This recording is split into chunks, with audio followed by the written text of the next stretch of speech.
Tonight, Oklahoma communities are cleaning up after devastating fires sweep parts of the state. We have team coverage from Green Country where people are stepping in to help, and from the scene of the fires where some have lost everything. I've never seen nothing like it in my life. They worked together and saved our town. And now that the teacher walkout is over, educators are focusing on what's next. Hear from Green Country teachers who are taking their fight for better funding to the ballot box. I'm not running because I'm a teacher. I'm running because I had made that decision to help change the world before. I feel like it was just a perfect storm of events that say now's your time. On the scene, on the story, News on 6 starts now. Tonight, homeowners are counting up the costs of damage from dangerous wildfires that are still raging in northwest Oklahoma. News on 6's Deanne Stein is on the scene in Dewey County, where the town of Visai is in recovery mode. Well, you can see where the fire line stopped here just east of downtown Visai. In fact, the entire downtown was spared, and it's now become a hub for recovery for the dozens of families who lost everything. The flames were 6 stories tall right south of Visai. Red hot flames that raced across western Oklahoma, leaving little in its wake. Just watching all the tragedy and stuff is just really heartbreaking. Families returned home Sunday to an eerie calm. Desolate farmlands and lost cattle. There's no salvaging anything. Air compressors, my generators, everything it takes to run a farm and a house. All gone from his outbuilding, but Eric Peoples considers himself lucky. His home is still standing.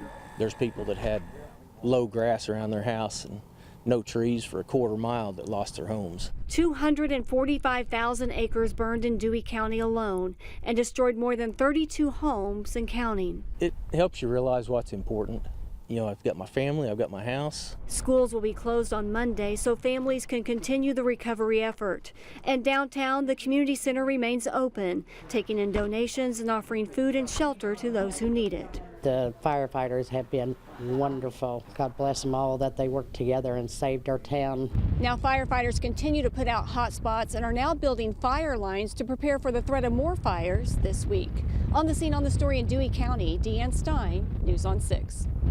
Firefighters are making progress on some of the wildfires, but many of the largest fires remain out of control.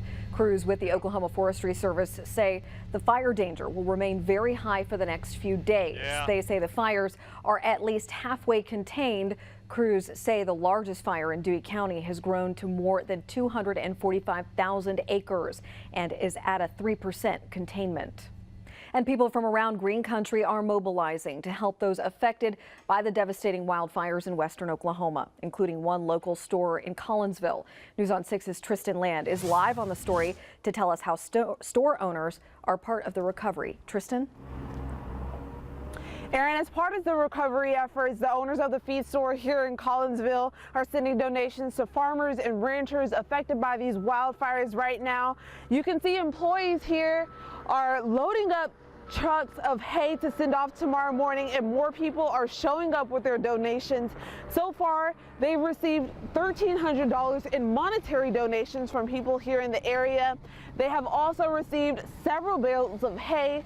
Sir Arno Bear Roderick says they will continue to take donations until they are no longer needed.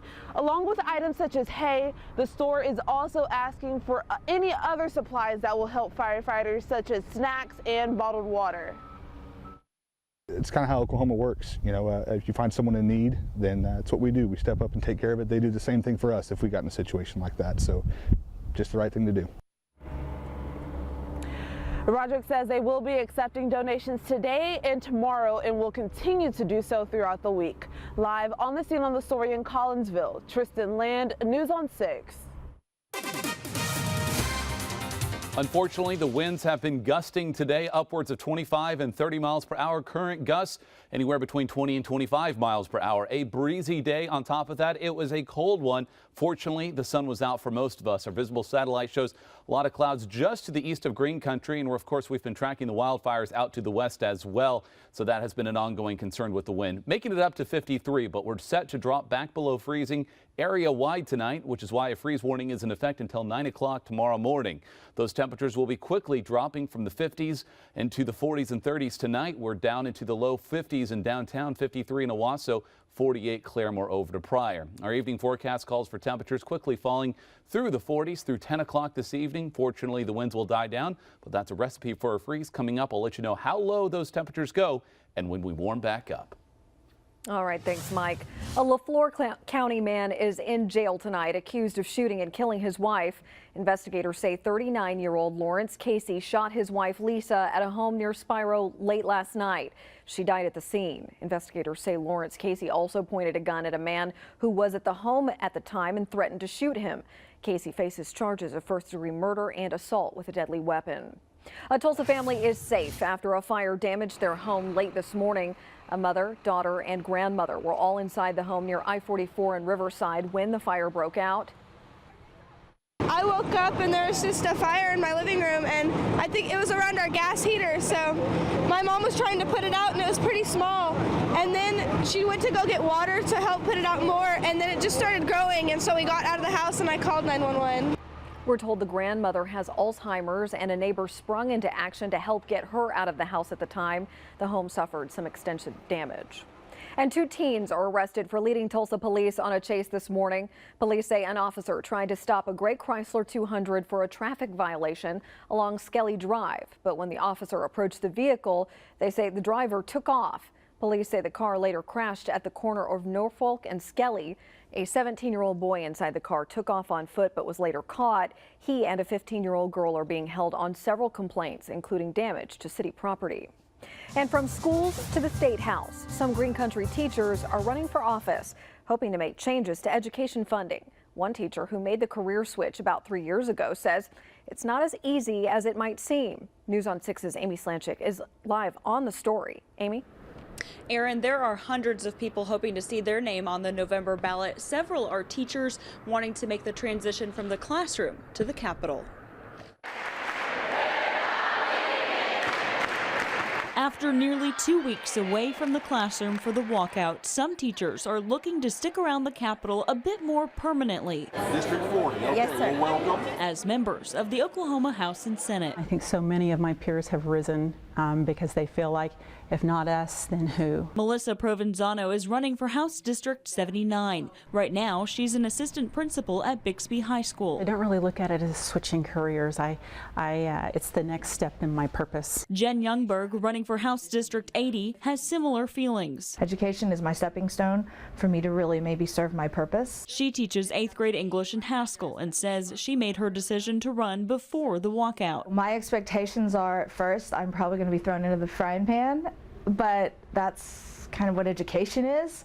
You go in and you get thrown in a classroom, here's 30 kids, figure it out. It's not easy. They'll find that out. Senator J.J. Dossett, a Democrat who is running unopposed, was in their shoes about 3 years ago when he decided to leave Owasso High School after 10 years as a teacher and coach. It was really difficult. He says adjusting to life in the legislature was challenging, but says the job is worthwhile. It's a rough learning curve at first, but educators are smart, flexible people. And encourages teachers who are running to fight for the changes they want to see.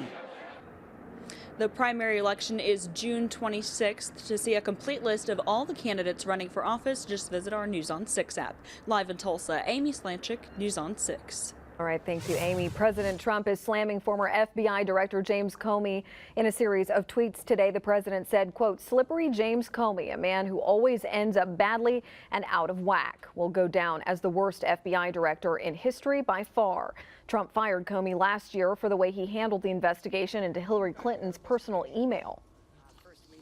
She's going to be elected president, and if I hide this from the American people, she'll be illegitimate the moment she's elected, the moment this comes out.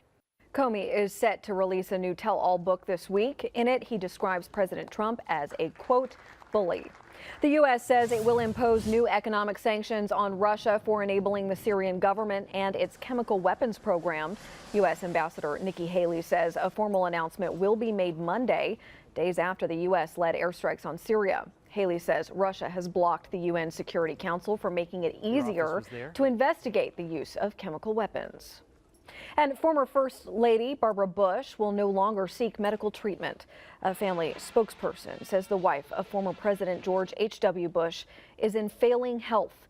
That spokesperson says that after consulting with her family and doctors, the 92-year-old has decided not to seek additional medical treatment and will instead focus on comfort care.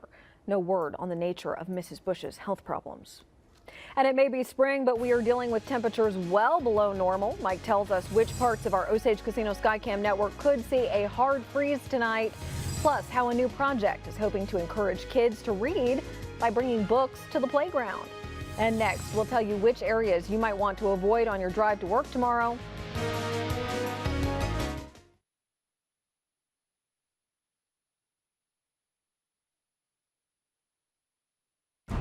And we have some traffic alerts that could impact your drive tomorrow morning. Changes are coming next week to the construction zone on I-244 starting tomorrow morning at 9. The right 2 lanes of eastbound I-244 between Harvard and Yale will be closed. That means only 2 lanes of the interstate will be open going east. ODOT says it will be that way until early May. And a road resurfacing project is set to begin on South Utica between East 11th and East 12th Streets. Traffic will be narrowed to 1 lane in each direction. The project is set to wrap up by Saturday. And a local nonprofit is celebrating the grand opening of a new project, transporting education and literacy into open spaces, partnered with Tulsa's Parks Department to launch Little Free Libraries.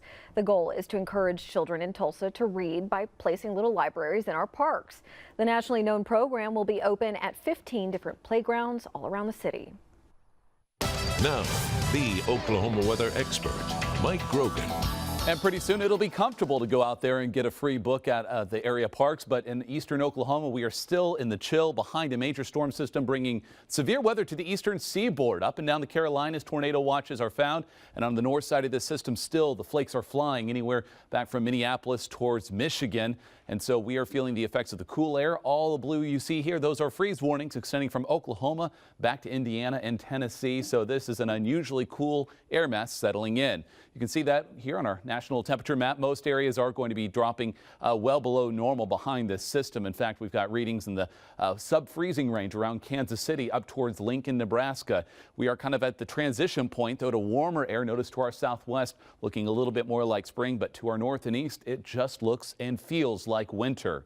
And the closer view on our northeastern Oklahoma side, you'll notice temperatures still in the 40s. Copan 46, only 43 in Independence. Further to the east around Miami, we're holding on to a 40-degree temperature here in mid-April in the afternoon around Grand Lake. It has been chilly. Temperatures only topping out today in the mid-40s. Back towards Tulsa, though, low 50s are common. Same story back to Pawnee. Further south, mostly 50s on the map here. 53 in Muskogee, 54 Stigler, 55 in McAllister. Just jumped to that number in Bristow. So these are about as warm of readings as we're going to get for the day before the freezing temperatures come back to play. So for today, though, the drillers are out playing, and it is a nice but breezy day, a cool one at One Oak Field. That wind still gusting to 30 miles per hour, so it is a heavy jacket kind of afternoon out there.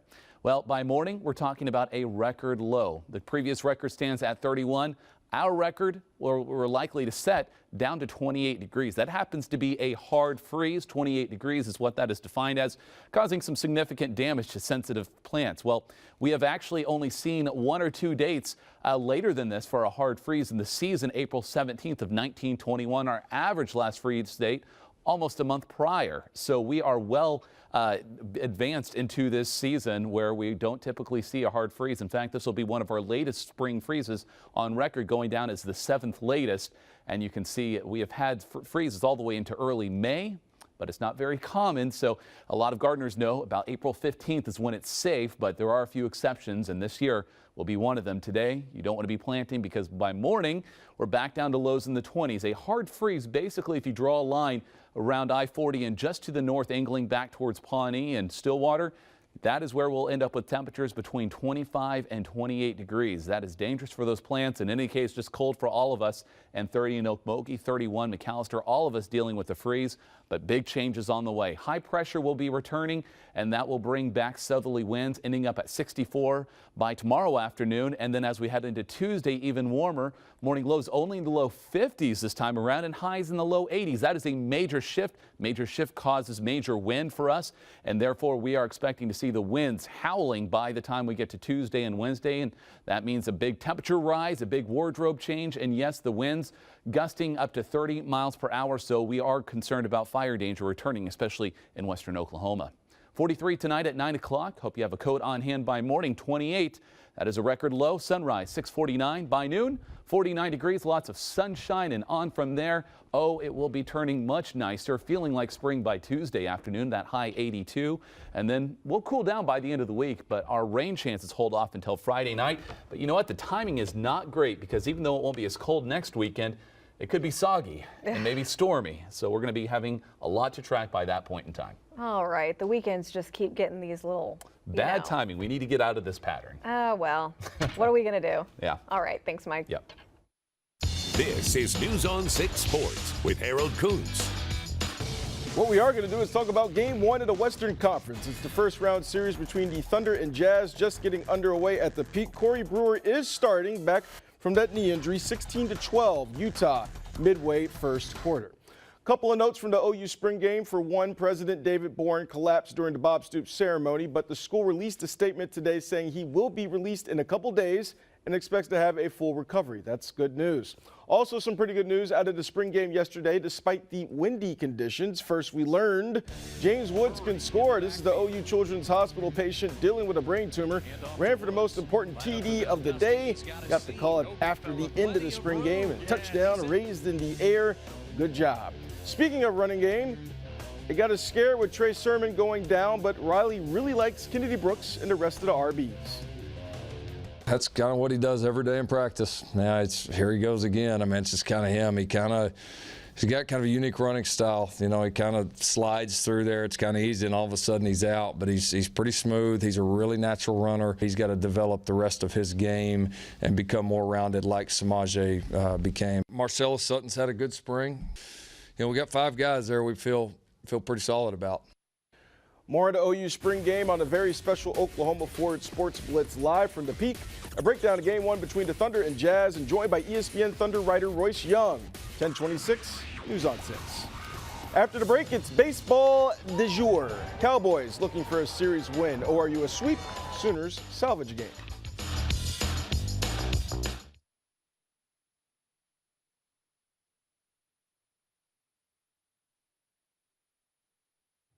Go to the Diamond. OU trying to salvage a game against Texas. Go away, wind. It never will. It's Oklahoma. Briley Ware, bottom of the third, bases loaded, delivers a 2 RBI hit, 3-0 Sooners. And that's all they needed, because Nathan Wiles, he must have watched Beyonce at Coachella last night, because it was an excellent performance from him. See what I did, Aaron? Couple strikes out in the 6th and the 7th, part of a 7th strikeout day, 7 2/3. OU takes it 6-0. Up in Morgantown we go. Cowboys looking to rebound against West Virginia and win their 3rd straight Big 12 series. Mountaineers up early, but OSU charges back. Here's Colin Simpson down the right field line for 2. Later that inning, Christian Funk. We want the funk. Gotta have that funk. 2-run home run, 4-4. 7th inning, Mountaineers give the game away. Pass ball, Memorial Charger, Trevor Boone in the score, 6-4 OSU. Let's go to ORU now. They're playing Fort Wayne. Golden Eagles going for their 3rd Summit League sweep, and they strike in the 1st. It's Cal Hernandez. Loops a single to left center. Nick Rourke comes home to score 1-0. 2-0 in the 2nd. Rourke sends a fly ball to the center. It drops. Oh, that guy's not good. Rolls all the way well. Harrison Smith scores. Rourke keeps running for a 2-run inside the park home run, because they're not good. 12-1. Fort Wayne's not good at baseball. Drillers opening a 3rd. I am offended if anybody from Fort Wayne. Drillers opening a 3-game series at Midland. Tulsa wearing the 42 jerseys in honor of Jackie Robinson Day. Respect. Scoreless in the bottom of the 2nd. Here's Connor Joe leading off the inning. Kapayao, 1-0 drill bits. Rockhounds break it open to the 3rd. It's Eli White doubling the opposite way. JP Sportsman scores. He's a sportsman. And that score is 7-4. And Dylan Bundy Former Wausau Ram on the bump for the Orioles facing the Red Sox. Mike and I used to live in the Baltimore area. Bundy cruising early, striking out Christian Vasquez in the second. 1 of 6 Ks on the day. It's very cold out there in Boston. But runs into trouble in the 6th. It's Zue Lin. Hits a ground rule double to right, drives home Mitch Moreland. Bundy gives up 3 runs, only 1 earned, but takes the L. 3-1. The real talk with the sports. Yeah, you know, you got to breeze through it with entertainment and delight for everybody. Smile at Delight, except for Fort Wayne. Except for Fort Wayne. Poor Fort Wayne. Fort Wayne. All right. Poor Fourth. Poor us. I mean, we got the sun, though, so that's good. Yeah, another hard freeze tonight, then we're on to warmer temperatures from there. More tonight on that. All right, we'll see you guys tonight at 10.